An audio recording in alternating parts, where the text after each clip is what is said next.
sci-fi. Ano. No já taky vím, jak to funguje mimo sci-fi. Ale říkám si, že hrozně. Praha je super. Jo? Pro mě Praha super. A tak to je o to. Tak prostě o tom to je, jakože není to o tom, že si musím já. Ale já nevím, že ty, ale... Tak o co jde? Úplně o nic, že říkám prostě, že se prostě pobrala a ona šla třeba, že do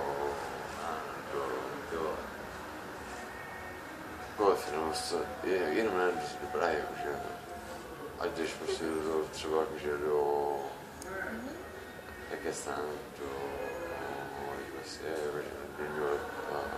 Dobrý, to asi nikdy nebyla. Já jezdím každoročně teďka... Kam jezdíš?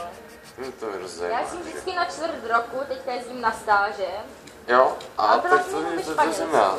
Španělsko, a to je hrozně hustý, protože tam prostě poznáš to, jakože si pokecáš, jakože se svýma bližníma a víceméně, ne, já tě nechci zkusovat, vůbec. No jasný, to vidím. Ne. Dobrý, co chci říct, no poslouchám. Ano. Teď jdeš prostě a řekneš si prostě, hele, tam prostě říkám, hele, ty vole, co ty prostě Praze, jakože, tam jsou prostě jakože, Ježiši! Stršel někam. No, ve Španělsku jsou Španělé, to je dobrý, no, jasný. Ne. No, nebo co chceš říct, ty? To jsou Italové, Dánové, jo.